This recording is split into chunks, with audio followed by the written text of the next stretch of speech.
एक बच्चे को बहुत गुस्सा आता था। उसके लिए अपने गुस्से को कंट्रोल करना बहुत मुश्किल होता था। जैसे हम बोलते हैं ना, बहुत ही शॉर्ट टेम्पर्ड, हर चीज़ में रिएक्टिव, कोई भी चीज़ थोड़ी भी मनपसंद नहीं हुई एकदम गुस्सा। तो उसका फादर उससे काफ़ी परेशान हो गया इस चीज़ को लेके।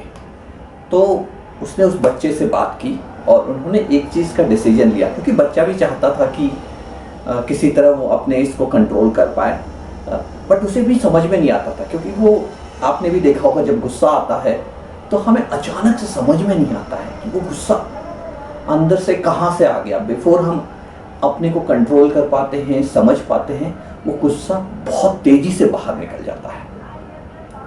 तो उसके फादर ने उसे एक बड़ी इंटरेस्टिंग बात कही। उसने कहा कि एक काम करो तुम, जैसे जब जब तुम्हें गुस्सा आता है, तुम क्या करो, जब तुम्हारा गुस्सा शांत हो जाए तो बाहर की जो उनकी फेंस थी, जो एक उनके घर के बाहर बाउंड्री थी लकड़ी की, उसमें उसने जाके बोला कि तुम जाके एक कील ठोक के आ जाना।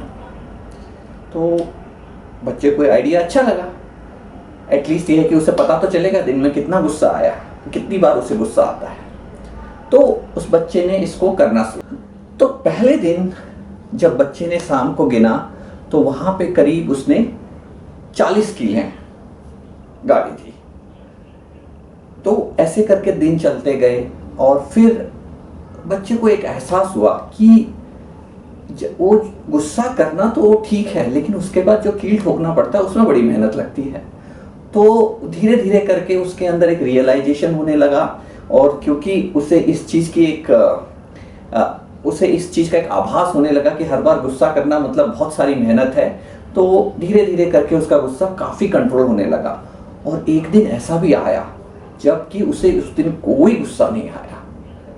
तो वो बड़ा खुश हुआ और अपने पिता के पास जाके बोला कि देखो पिताजी, आज जो है मुझे एक बार भी गुस्सा नहीं आया, और इसलिए मुझे आज एक बार भी कोई कील लगाने की ज़रूरत नहीं पड़ी।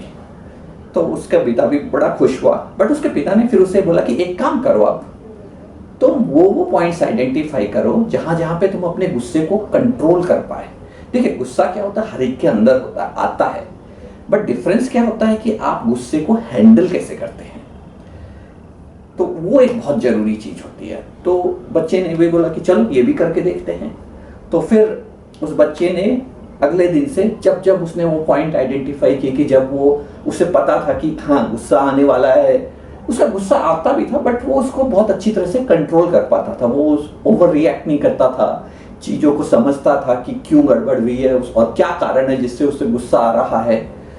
तो ऐसे करके करके तो जब जब उसका गुस्सा आता था तो जैसे जैसे उसके पिता ने बोला कि तुम जो है एक एक कील निकालते जाओ, तो वो एक एक कील निकालता गया।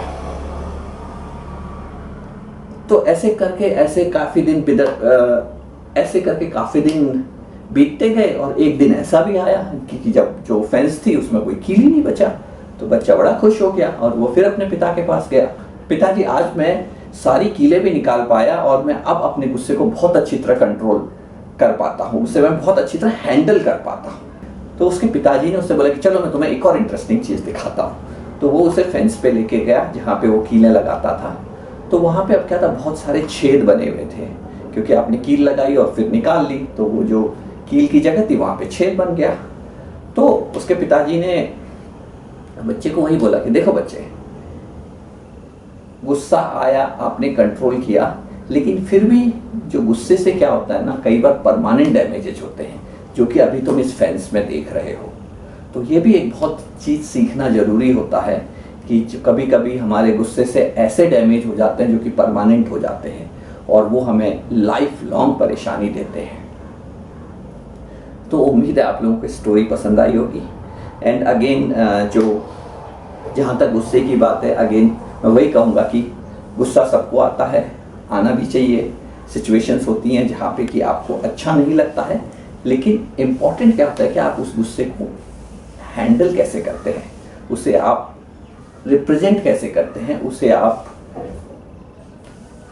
उस गुस्से के आप बेसिकली उस गुस्से के कारणों को समझते हुए आप उस सिचुएशन को हैंडल करना होता है, न कि आपको रिएक्ट करना होता है उन तरीकों से जिससे कि सिचुएशन केवल खराब ही होती है, अच्छी नहीं होती है। तो आज हम ही रुकेंगे।